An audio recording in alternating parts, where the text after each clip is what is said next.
Korean merchants were caught completely off guard. They had to innovated. In fact, we inherited slavery from the British, and we led the world along with the British in ending slavery. However, it remains a very grievous stain on American history. And to compensate for this, or to overcompensate, people on the left in this country, who are the people who run the media, exaggerate and bend over backwards, if you will, to protect black criminals, and then to make them appear victims of other people. When I heard Mayor Bradley on the radio that afternoon, We have had enough. he seemed to have forgotten that he was mayor of the city. And it sounded as if he was inciting a riot, actually. Now here you are, a jury of American citizens. You see the same thing that everybody else in the whole world sees, and you still come back with the message that the cops have done no wrong, and there has been no inequity of justice based upon this person's color. That calls explosion. The leaders of the black community, unbelievably irresponsible thing of inciting a riot. This includes the head of the AME church, Chip Murray. I listened several times to the radio replays of the meetings they held there, who incited people to set LA aflame, which is what they did. And we ain't gonna take this lying down. We say no. There was, of course, the Rodney King riot, but then there was also the bread riot. The fact that the city was in the worst recession since 1938. You can think of riots and civil disobedience, civil disturbances as sort of the voiceless getting a voice, because the fact that they occur means the system is not listening to people and their problems and their needs. They were people who basically were not just African American, were not just Latino, were not just immigrants, they were have-nots. I don't think it was limited to African Americans, and it was not limited to Latinos. It was African Americans and Latinos and whoever else lived in those poor communities. It was poverty that was reacting. It was anger and frustration that was reacting. And whoever lived in those communities was a part of it. It was the first time we had active helicopters with cameras that people could see what was going on. So there was a reaction going on. And everything was live, so that people kind of got inspired to do things in a negative way or what they may have thought was positive, which was unfortunate. And then the police response was no response. And that's what we saw in Koreatown, that's what we saw in Virginia. When the riot started, the police tried briefly to try and do something about it. It got overwhelmed, and it was a command decision to pull back. And it was almost like, let them destroy themselves, let them kill themselves, let them do whatever they want. We'll just make sure they're on the perimeter, they don't move out of this area. And that's basically what the police did. I talked to two of the people who were among the gang people who were at Florence and Normandy. And when the police retreated, they assumed the police were going to come back and force.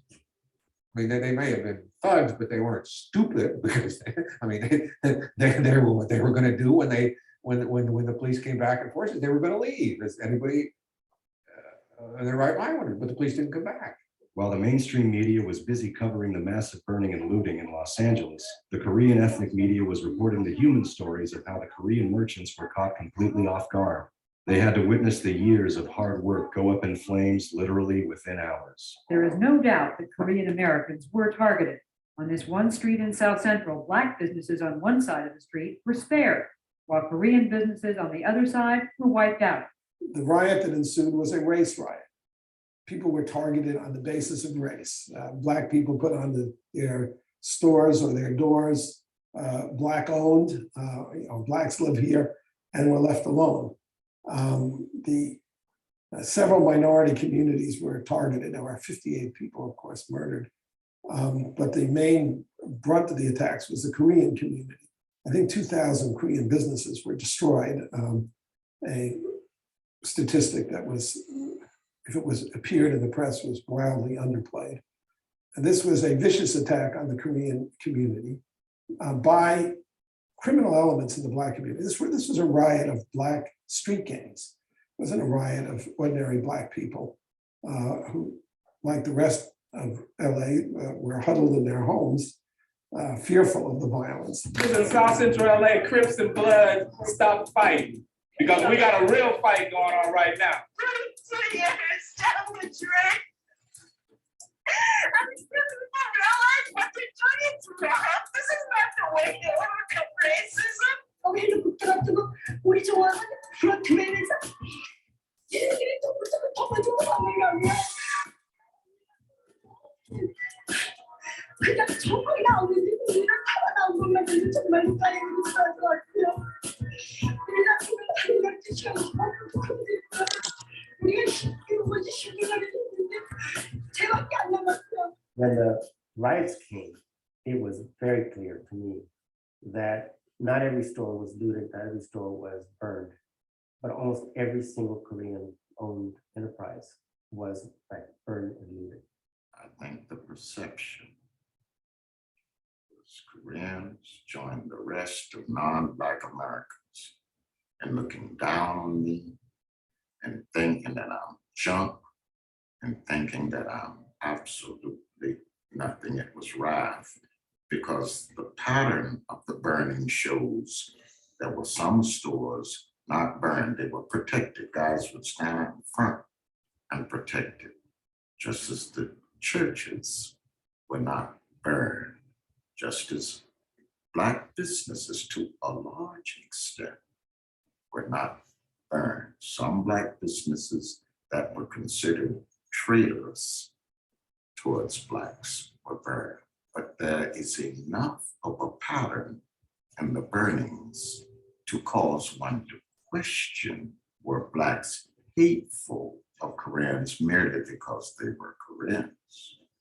Or were Blacks hateful of the disposition of Korean merchants to some extent? After the verdict, we began receiving phone calls from the Korean merchants who were stuck in South Central Los Angeles. They said they called 911, but the police was not coming. When I got home that evening, my wife was pacing in front of the TV and she had the Korean radio on full blast as well. On the TV, you could actually see burning Los Angeles in the video, but on the Korean radio, you could actually hear merchants who were still stuck there and frantically calling the radio station, saying that the police department and the fire department were not responding to their calls. So I immediately got on the phone and started calling the network television stations to apprise them of the situation. Of course, they were not interested and nothing came of it. There were so many calls coming in. We had to go on emergency broadcast. We connected the callers directly to the radio. The radio was being broadcast live by the police. 제가 아는 흑인 친구가 얘기하듯이 얘기를 들었습니다. 제가 두 방화범들이 서로 누가 100군데 불을 먼저 많이 질러나 그거를 얘기를 했답니다. 그냥 그래갖고 이 친구들이 그거를 취합해갖고 이게 보통 이게 방화범 아니면 그렇게 불을 지를 수가 없습니다. We stayed up that night until 2 in the morning, until the looting died down. We concluded that that was part of the cost of doing business in South Central, which obviously was a rough neighborhood. They were coming right up to Korean time, if you don't know. Next day on the way to work, I was still listening to the radio, and a caller called and said that his African-American friends were telling him that the African-American gangs that were burning and looting the night before were sending out leaflets saying that Koreatown was next. When I got into the office that morning, I looked out the window and I could actually see columns of smoke coming up Vermont Avenue. Pickup trucks full of African-American youths, obviously gang members, with guns, and they were shooting. And they were driving through Next morning, we received calls that Koreatown was next out. We then received calls that Okay, so I was highlighting this tendency that we see here, which I showed you at the last class of the stereotyping that happens among different groups of people when they're engaged in competition and they have a predisposition to compare themselves with other groups. And we see that this predisposition to stereotype people that are more socioeconomically advanced as a minority has its impact, even in the US with regard to the Asian American community in Los Angeles in 1992 during the riots 30 years ago there, in response to white cops, white policemen beating up a black man, Rodney King, in 1992. And then when the white policemen were found not guilty of beating up Rodney King, there was an explosion of ethnic tension, and thousands of Korean businesses in Los Angeles were attacked by African-American and Latino groups here because they were stereotyped as being seen as the anti-Semitic stereotype that Korean Americans are coming in and are basically parasites exploiting the condition of these people here. And this was a critical event in American politics, in American mobilization of Korean Americans to become politically active in the United States. Those events in 1992, almost 30 years ago, which inspired Korean Americans to organize and become activists in American politics, because they worked so hard, but they're politically passive. Korean Americans had a reputation of being politically very passive, not very politically involved in participating in American politics. But despite their hard work and efforts, they were attacked and destroyed in Los Angeles. So that really motivated Korean Americans to mobilize and form lobby groups, ethnic lobby groups, to pressure American local, state, and national governments in favor of Korean interests, Korean perspectives. And this kind of pattern we see in terms of so-called advanced minorities being. You see that historically, for example, also, for example, you see this in, please mute yourself, please, if you're not speaking, in terms of pogroms. Pogroms is the name for these attacks against Jewish groups in Ukraine, in the Russian Empire, because Jewish groups tended to be also advanced, more involved in trade and ethnic and financial activity. And so you would have these ethnic explosions emerge in Eastern Europe against Jewish groups. Again, because Jewish groups tend to be more politically advanced than the core groups in these populations. And the name for these spontaneous attacks, these race riots, we call them in the United States today race riots or pogroms, attacking typically Jewish minorities in Eastern Europe. And this isn't something, of course, just limited to Europe or United States.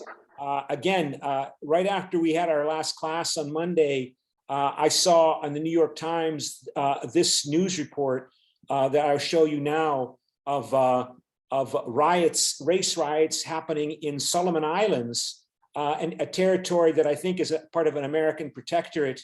There was an attack in the Solomon Islands in which, again, with the, Solomon, maybe I can find a map, Solomon Islands, see if I can find a map on Google, on the Wikipedia. These are the Solomon Islands, and the biggest island, of course, in the Solomon Islands is Guadalcanal, where there was a big battle fought by the U.S. Military against the Japanese. So this is where the Solomon Islands are located. And so there was this news report that came out yesterday about how the population in that territory is undergoing, that political territory is undergoing turbulence and change. And in the midst of the turbulence and uprising, the Chinese minority has been attacked. It says here that in the Solomon Islands, that caused the prime minister there to resign. They're the first reported deaths. Three burned bodies have been found in the capital of the Solomon Islands. They're the first reported deaths following days of violent protests in Honiara, the nation's capital. The three bodies which were burned had been found in the remains of one store in the Chinatown district, the police spokesman said. The police were investigating the deaths, he said. It's unclear if the deaths are directly linked to the protests, but they come after officials in China have urged the Solomon Islands to protect Chinese citizens and businesses. Honiara's Chinatown was one of the areas most heavily targeted by protesters. The decision by the Solomon Islands central government to switch its diplomatic relationship from Taipei to Beijing in 2019 was the driving force behind the protests, according to experts, with more exacerbating social and political fault lines dividing the nation. Yeah, so there's more discussion of the protests and how, but the Chinatown area of Honiara was targeted. And of course, the Chinese minority tend to have a disproportionate influence and dominance in the business sector. So they're viewed with envy. They're targeted with envy by the mass of the population. And the Chinese embassy is demanding that the Solomon Islands protect the well-being of the Chinese citizens. So there you see this dynamic at work that we've talked about in class, but I also wanted to highlight how it applies even in the United States, where you see the Korean, particularly the Korean minority groups being attacked. And of course, we saw the, well, here's the police attack on Rodney King in 1992 that was videotaped. Now the story that might never have surfaced if someone hadn't picked up his home video camera. We've all seen the pictures of Los Angeles police officers beating a man they had just pulled over. The city's police chief said today he will support criminal charges against some of the men. Here's ABC's Gary Shepard. The 3 police officers facing felony criminal charges were among a group of 15 who stopped a 25-year-old black man last Saturday night, then beat him, kicked him, and clubbed him, unaware that an amateur photographer was recording the incident on videotape. Los Angeles Police Chief Daryl Gates looked at the tape and said he thinks assault with a deadly weapon will be one of the charges. In our review, we find that the officers struck him with batons between 53 and 56 times. One officer rendered 6 kicks and one officer 1 kick. Civil rights organizations say the Los Angeles Police Department has a history of brutality and misconduct that goes back a quarter of a century. I'm just wondering, are you seeing this? Did I forget to share the screen again? Let me see. Angeles police officers beating a man they had just pulled over. The city's police chief said today he will support criminal charges against some of the men. Here's ABC's Gary Shepard. The 3 police officers facing felony criminal charges were among a group of 15 who stopped a 25-year-old black man last Saturday night, then beat him, kicked him, and clubbed him, unaware that an amateur photographer was recording the incident on videotape. Los Angeles Police Chief Daryl Gates looked at the tape and said he thinks assault with a deadly weapon will be one of the charges. In our review, we find that the officers struck him with batons between 53 and 56 times. One officer rendered 6 kicks and one officer 1 kick. Civil rights organizations say the Los Angeles Police Department has a history of brutality and misconduct that goes back a quarter of a century, including one incident that sparked the Watts riots. So far this year, there have been more than 125 complaints of police misconduct filed with watchdog organizations. We no longer want to have to wake up each morning not knowing what fear to expect next. Today, we are not sure that the police is there to protect us. But Chief Gates today called the LAPD a model department and said he has no plans to resign. Gary Shepard, ABC News, Los Angeles. So those policemen who were put on trial for beating that black man, Rodney King, were then found not guilty. And when they were found not guilty in the trial, there was this uprising and this riots that then targeted Koreatown in Los Angeles. And of course, also it was notable that many Koreans attempted to fight back against or protect their businesses. And so here you see, I mention this because this has come up in news reports most recently about America's fascination and insistence upon guns and access to guns to protect themselves. And again, I saw just a couple weeks ago references to Korean store owners defend their businesses during the 1992 riots. Koreans with weapons trying to protect their stores from these rioters after the white police officers were found not guilty in a court trial.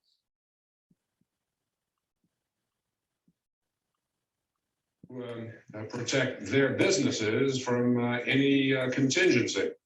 Once again, I repeat, this is an unedited videotape, but we did manage to get hold of this tape to give you an idea of some of the individual actions that are being taken. These they do not look like automatic, like AK-47s. They seem to be regular rifles that they're using. It seems like every man on that group was armed. Yeah, that's right.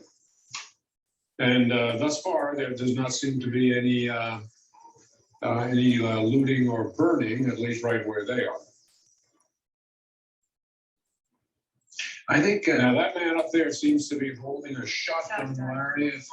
I think he's holding a shotgun, and I think one of his purposes is he wants potential looters to see it. I think he wants people, all of them up there, want people to see that they are armed and that you enter their properties at some risk. You notice this is in a high-rise area. I'm not exactly sure where that is. I suspect that is just south of Vermont. Yes, that's the area it looks like. I saw a sign, a street sign that said 5th Street too a moment ago. Okay. There are a lot of armed people over there. We certainly have all the ingredients for confrontation. Yes, I just heard somebody in the group there on the audio portion of the videotape said they're coming.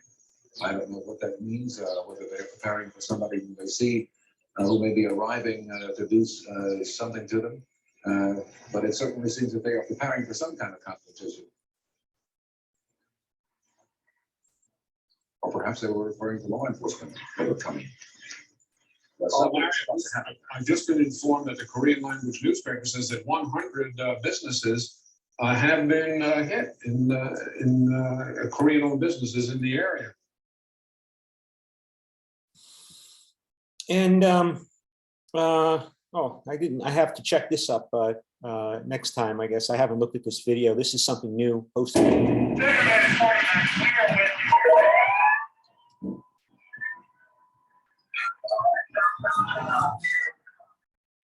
At the time, I was in the gun store, and I have received a phone call from my employer. His name is Richard Park.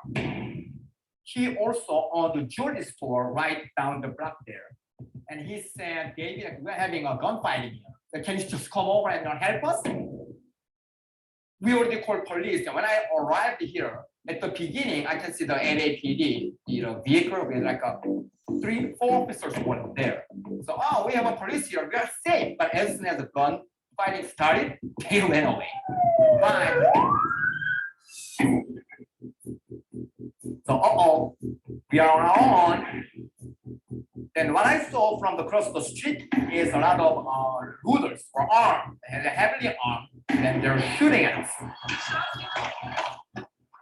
My experience was that whoever actually attacked and looting the Koreatown was not African Americans. It was more likely Hispanic Turks or gangbangers. Really was coming to my face here and there, so I thought I would get shot. So naturally I just tried to protect my face, my hands like this momentarily. Then I was thinking, oh wait a minute, what am I doing? So I just put it down.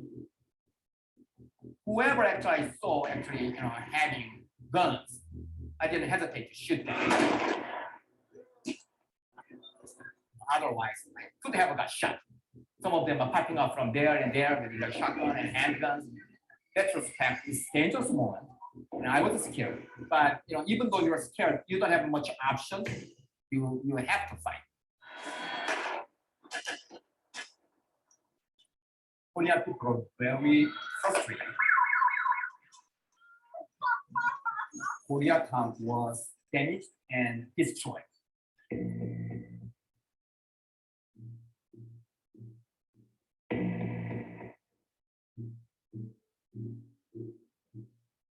This is a brutalization of truth.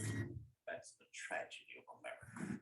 We thought that videotape was going to make a difference 25 years ago. A state of emergency has been declared in Los Angeles County. Okay, so and then of course a smaller version of this kind of pogrom type activity happened later in 2015 when there was another case of the police beating or killing, we don't really know, a black man who was arrested in Baltimore. He died while he was arrested. This is 6 years ago. And again, there were riots, and this time in Baltimore, Maryland, close to Washington, D.C., Korean businesses were targeted. Count of damaged Korean-owned Baltimore businesses rises to 40. So on a smaller scale, but again, you see this targeting of an advanced minority, Koreans coming into the United States, going into places where white people tend to avoid. Koreans will go set up businesses in Black-owned areas to make money and deal with the dangers and the issues, and then they get targeted with with envy and resentment by the people living there during a time of crisis.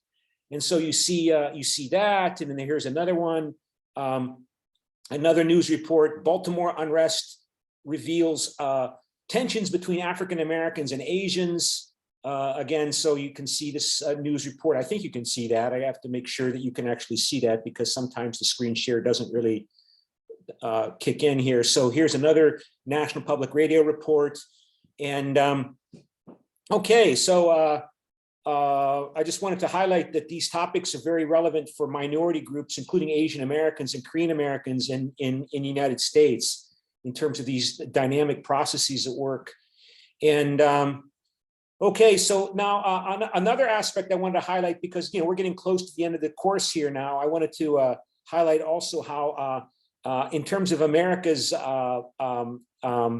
emphasis upon small government, but sharing wealth, because of this belief that big government is bad, and that your success is an indicator that you're a good person, and that a good person should share that person's wealth with the others voluntarily, not through big taxation by big government taxing wealthy people to help poor people, but instead by rich people sharing the blessings that Jesus gave them through their successes with the population, the community. You see that, for example, in the size of the American charitable sector, and the size of the American charity giving, philanthropic sector, giving money voluntarily to different causes. So according to this news report this is a few years ago, the Americans give somehow around 410, 440, I see different, 410, 440, $450 billion a year Americans give voluntarily to charity causes, which is about 2% of the gross national product of the United States. I mean, which is pretty significant, that over 400 to $450 billion Americans give voluntarily to different causes, to different organizations, from big organizations like the Bill and Melinda Gates Foundation giving money, to small individuals, small donors like me giving money. Where this is more of an American pattern of behavior than it is in Europe. So, for example, when I was at the American University in Bulgaria, there was an effort to try to increase money donations to the university, and so the decision was made: should the American University in Bulgaria have an office located in Western Europe, because Bulgaria is part of Europe, so Western Europe is rich and prosperous, and so there should be a donation organization, a donation center unit of the university located in, say, Paris or Berlin or London, or should it be the United States? And the decision was made: the American University in Bulgaria should have an office in the United States, because only in the United States was there a strong, strong tradition of charitable donations, charity, philanthropy, giving money to privately to causes out of charity. There was that strong American tradition. So if the American University in Bulgaria was going to raise money through charitable donations, it should concentrate on the United States, not Europe, even though the American University in Bulgaria is in Europe, in Bulgaria. Because there's not that tradition in Western Europe. There's more of an expectation in Western Europe that the state, the government, will take care of people, not the private sector. And one of the reasons why this came up today is because as I was listening to the news reports in the American media this morning, that there is today, or at least Tuesday, yesterday in the United States, which is now still Tuesday, today in the United States is giving. It's called Giving Tuesday. Giving Tuesday is an initiative that began several years ago to encourage people to give money to charitable causes, whether it be universities or nonprofit organizations. Today in the United States, yesterday here in Korea is Giving Tuesday. And so if you listen to American nonprofit websites and nonprofit organization podcasts, they're asking you to give lots of money. Give money, give money, give money. Okay, so that's an introduction to our next task, which is to move to the debate, because we have a debate today. And so let me remind us what the debate topic is. And we have, let me make sure that I'm sharing the right screen. And so to South Koreans, Donald Trump defeated Hillary Clinton in 2016 because Bill Clinton humiliated her in the office of the US presidency in the Lewinsky scandal. So Soyun Kim, you are pro. Is Soyun Kim here? In Lee-hyun and Kim Tong-yoon is con. So Kim So-yoon, you were here, correct? Yes, sir. Okay. So let me, before we begin, let me show you Bill Clinton denying that he had a sexual affair with Monica Lewinsky. And so make sure I want to make sure I'm sharing the right screen with you here. So let me get this set up.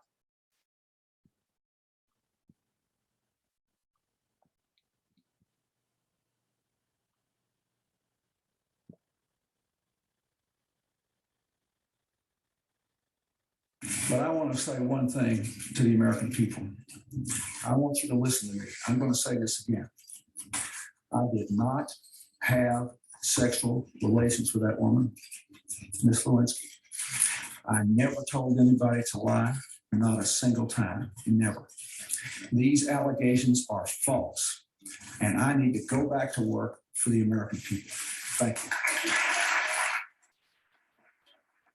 And of course, well, I guess it depends upon how you define sex. He engaged in lots of, well, I guess you would, he had, well, the president was forced to carry out an investigation and agree to an investigation. And this investigation led to the Starr report. And this is a referral from the independent counsel, Kenneth W. Starr, in conformity with the requirement of 1028 United States Code section that investigated this allegations that Bill Clinton had a sexual relationship with Monica Lewinsky, and more importantly, that he lied about it when he was being investigated by the police, because there are other issues being investigated. And they asked him about whether or not he had sexual relations with Monica Lewinsky. And you saw him denying that. This report describes in complete detail every kind of sex act that Bill Clinton had with Monica Lewinsky. And I mean, in all the detail you can imagine, it's all described. And they pretty much did everything you can imagine they did, Monica Lewinsky and Bill Clinton. So, and this came out, and so that sets the framework for our debate today. And and by the way, let me show you also another couple of websites regarding the statistics on America's giving to different sites, just to show you that it's there, so you can go look at it if you're interested in giving statistics, in terms of Charity Navigator. So you can see, yeah, it's about 420 billion, in terms of 2.1% of America's gross domestic product. And let me close that, and let me show you one other thing. So, Kim So-yoon, please open up your documents, or anything that you want to show. You want to screen share. So let me screen share everybody, so multiple participants can screen share. So everybody can screen share now if they want to, and so that includes Kim So-yoon and the con side. And let me so you can now share. If you want to share something like a PowerPoint presentation, you can share it, and you can start.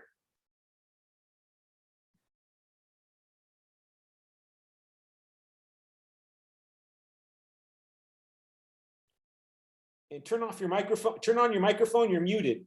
So unmute yourself.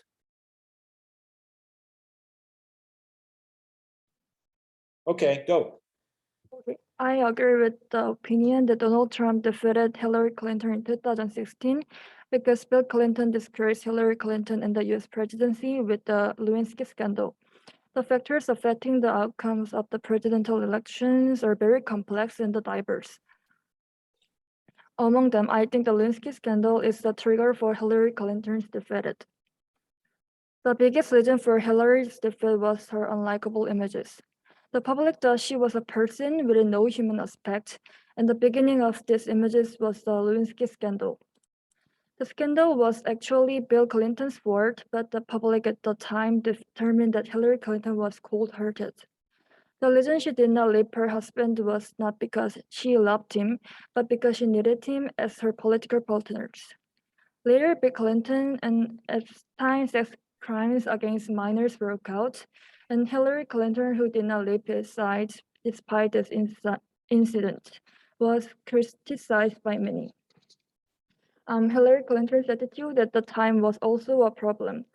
Although she actually took a step toward receiving a lot of votes from women, the number of votes from women was actually less than expected, and I think the Lewinsky scandal also plays a part.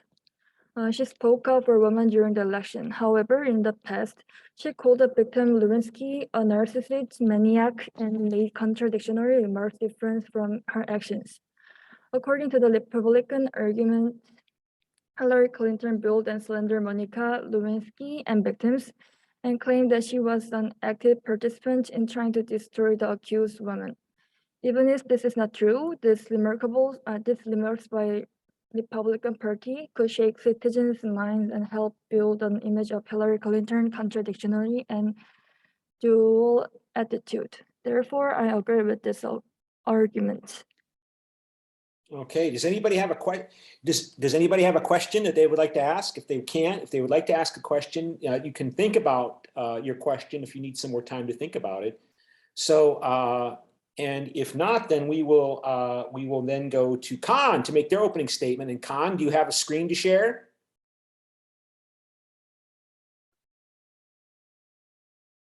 Yes, I have. Okay.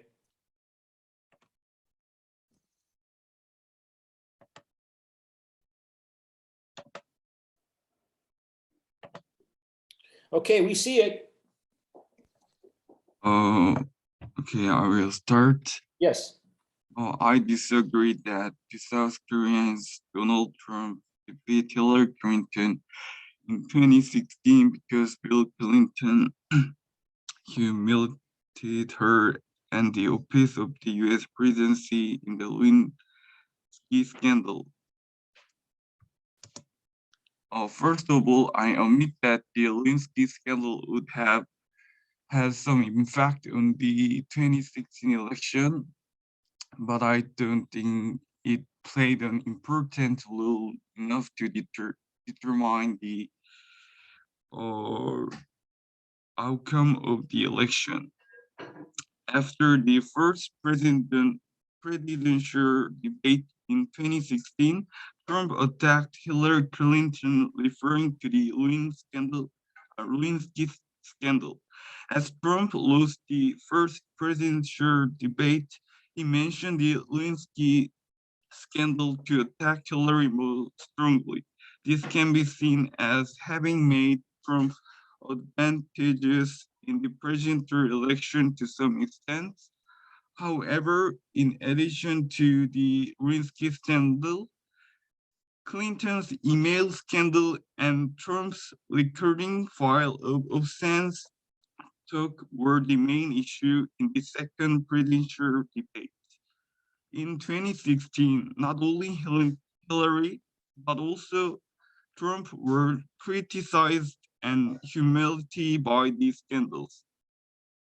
Also, there are already a lot of Americans who support Trump. For example, Americans who support Trump's American First policy and Americans who claim that PC political correctness threaten traditional American values, and Americans who feel threatened by immigration and the white male workers in Rust Belt and evangelist Christian groups. These kind of people continue to support Trump without being affected by the Lewinsky scandal in the 2016 presidential election. So therefore, I think I disagree in that the Lewinsky scandal is an important factor in Hillary's defeat, because they were issued other than the Lewinsky scandal in 2016, and they were many Americans support Trump before. Thank you. Okay, again, you can always ask a question if anybody would like to ask a question. And if not, then we will now go to the Pro's rebuttal. And so Pro has 4 minutes to rebut. Go, Pro. I mean, it's not that Hillary Clinton's defeat was due to 100% Lewinsky scandal. This is because elections were a mixture of complex causes and factors. However, it's clear that it has had a great influence.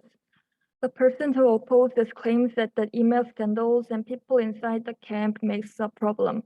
Of course, it's right, but the fundamental problem was caused by the Lewinsky problems. It is difficult to peel off the colored glasses once covered. The difference between Trump and Hillary was that Trump committed more wrong thing than Clinton, but I think he had a consistent images. This seemed to be why Hillary Clinton could even keep the numbers of votes for her, and Trump could even secure supporters and the new supporters for her. Okay, and again, if you have questions, you can ask at any point. And if not, Khan will now rebut and conclude for up to 7 minutes. So you can begin, Khan.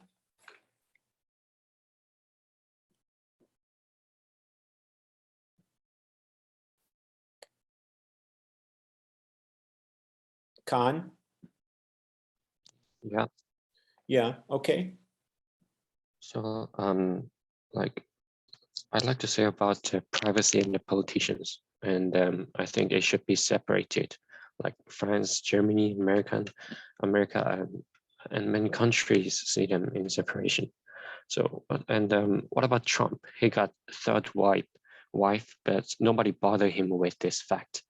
Politicians should be evaluated by politics when it comes to privacy.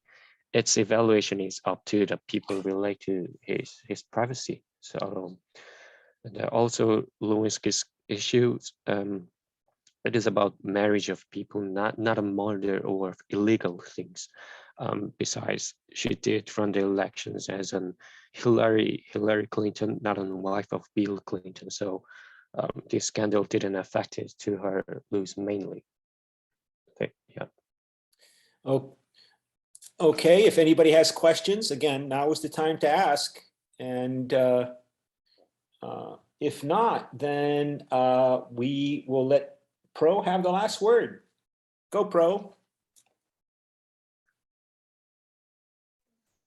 Trump has a third wife, but this issues make people to feel that Hillary Clinton has a cold heart, and this caused lots of problems. Like, yeah. Oh, okay, and thank you to Shin Hye-boom for reminding me we haven't done attendance yet. So I need to remember to do that. So let me go ahead and do attendance first and let you think about the debate a bit as you think about who won the debate.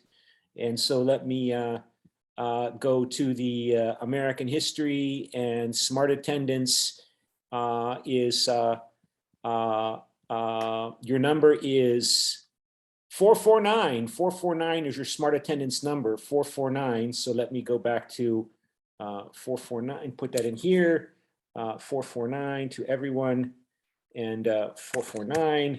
Okay, 449 is your smart attendance number, so that I don't forget to do that.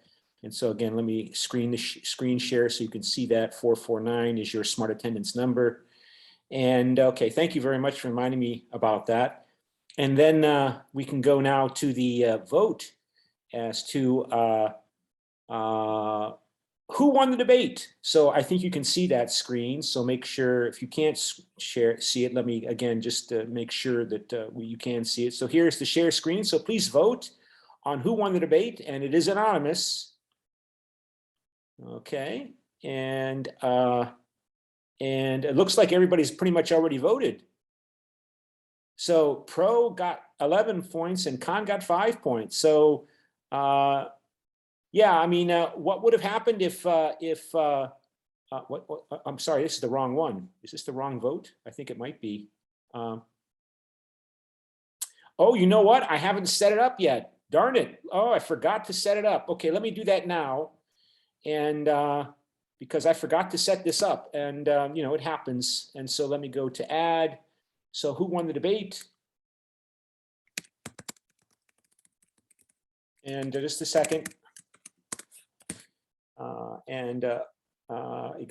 It goes now to present, and it goes until 10 o'clock, and like this, and go here, and post result, yes, and make it anonymous, Pro, and Con, and neutral cannot decide, and okay, and save. So, okay, now please vote on who won the debate. And you can see that. And okay, and so please vote.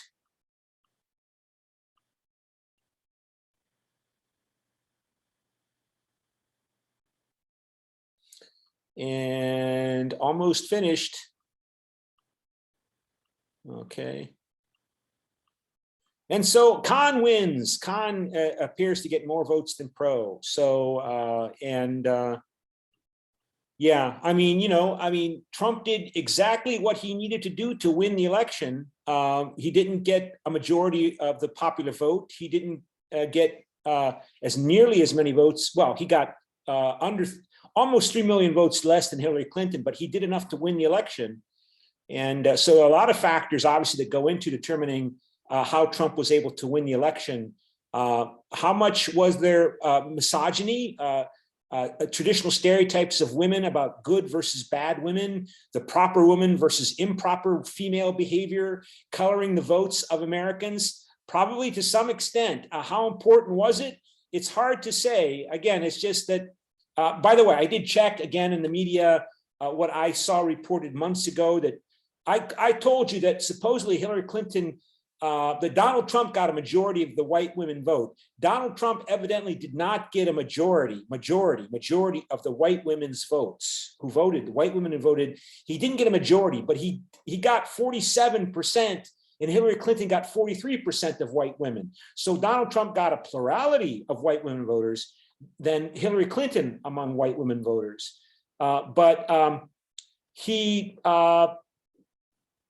But for different reasons, Hillary Clinton seems to be very polarizing. Politically, more people are likely to love or hate Hillary Clinton than, say, Joe Biden. Joe Biden, even though Joe Biden and Hillary Clinton have very similar policy positions. But Hillary Clinton is more divisive, more polarizing for some Americans, for more Americans than for Joe Biden is. And how much of that is based upon traditional female stereotypes of what a proper woman should behave? It's hard to know, because people don't want to admit that they're prejudiced, or that they are traditional, or that they resent Hillary Clinton being ambitious, because, you know, women are not supposed to be as ambitious as men in this traditional patriarchal stereotype of women, right? So it's difficult to know, but I think it certainly is not insignificant. And then we should have one other debate. Please, I want to ask you also to grade the debate.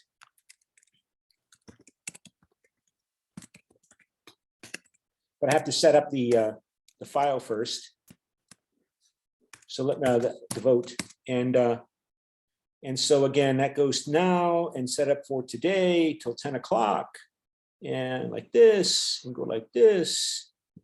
Go here and post result, and it's anonymous, and it is A plus, A, B plus, B, C plus, C, D plus, D, and last grade. Okay. And so there we go. So please vote. Please grade the debate. And you can see that. So please grade the debate, and it's anonymous.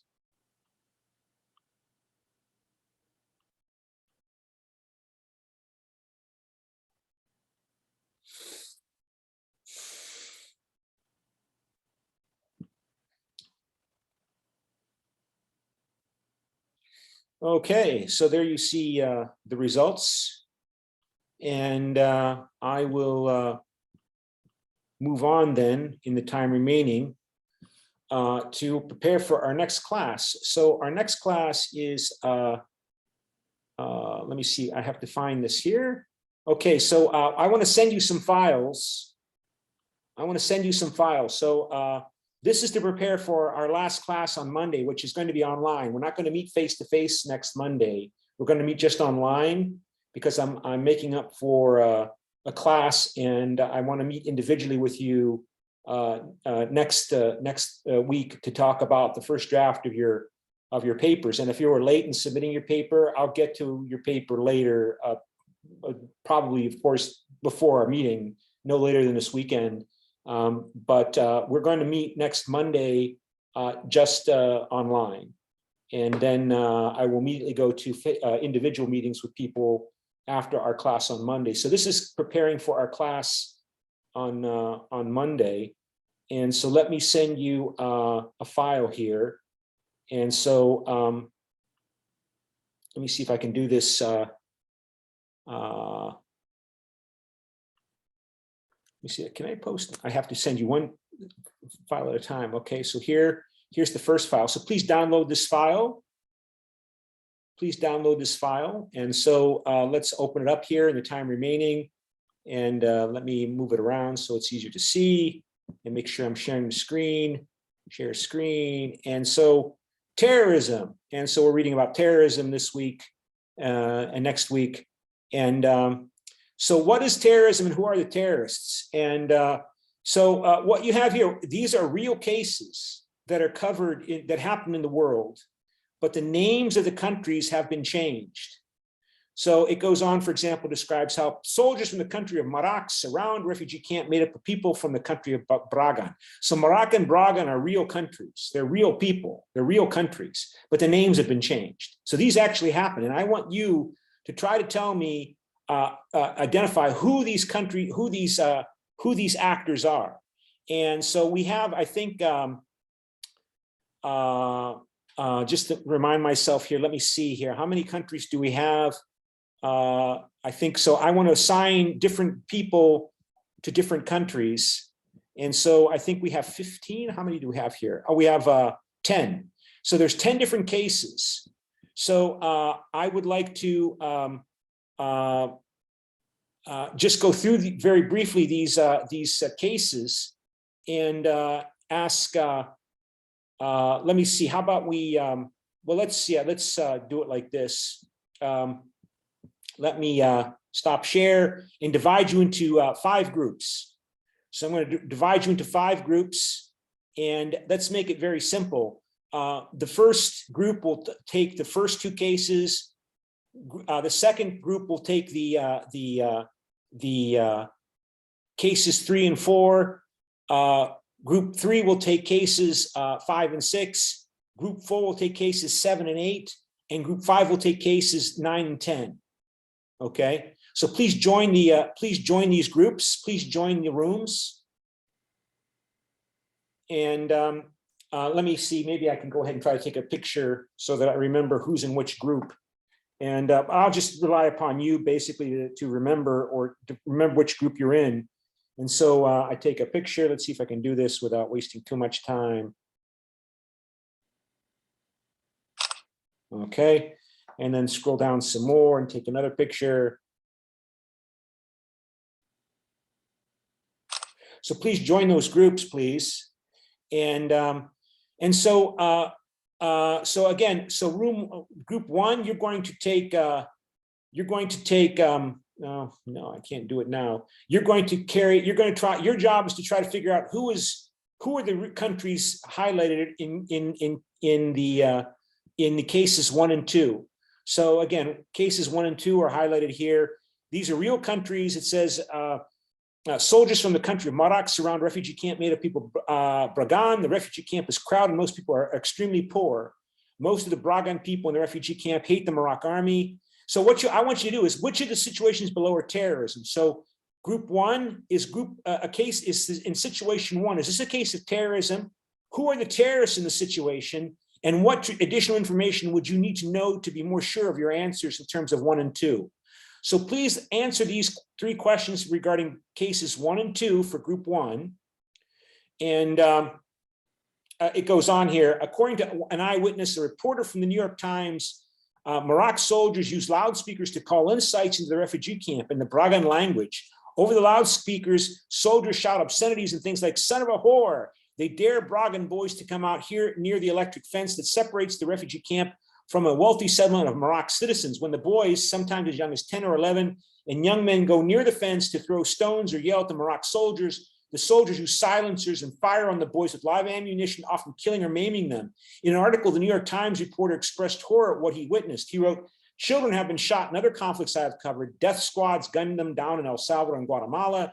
Mothers with infants were lined up and massacred in Algeria, and Serb snipers put children in their sights and watched them crumple onto the pavement in Sarajevo. But I've never before watched soldiers entice children like mice into a trap and murder them for sport.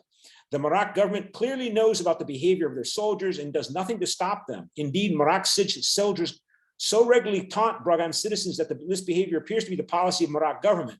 One additional fact, every year Maroc is given enormous amounts of money and military equipment by the country of Bolaire, which is aware of how these are used by Maroc.